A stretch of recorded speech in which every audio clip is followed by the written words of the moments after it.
Ang tangke ng presyo ng balon ay may tubig. Solusyon: palitan ang well pressure tank. Waterlogged, nangangahulugan ito na mayroong masyadong maraming tubig at masyadong maliit na hangin sa tangke.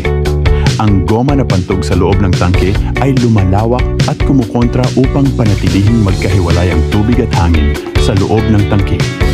Kapag ang pantog na ito ay pumutok, ang tubig at hangin ay hindi na pinananatiling hiwalay at ang presyon sa loob ng tangke ay bumababa. Dahil ang presyon sa loob ng tangke ay bumababa, ang bomba ay hindi nagde-deactivate at ang tangke ay umiinom ng masyadong maraming tubig. Ang hangin ay kinakailangan upang lumikha ng presyon sa loob ng tangke, kaya ang tangke na nababad sa tubig ay magdudulot ng kapansin-pansing pagbabago-bago sa presyo ng tubig. Ang pantog ng well pressure tank ay hindi mapapalitan, kaya ang buong tangke ay dapat palitan kapag pumutok ang pantog. Gaano kahusay ang pressure tank ay natubigan? Mayroong maraming mga paraan upang matukoy kung ang iyong well pressure tank ay natubigan. Ang mga ito ay sintomas ng tangke na nababad sa tubig.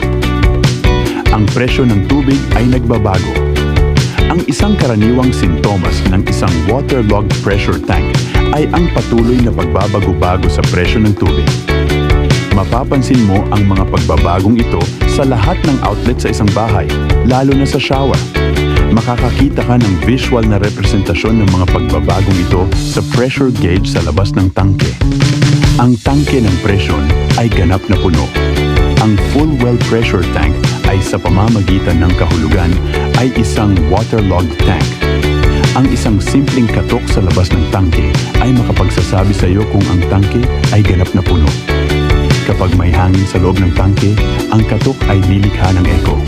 Kapag ang tangke ay puno ng tubig, sa kabilang banda, ang katok ay sasalubungin ng isang singular na thud sound.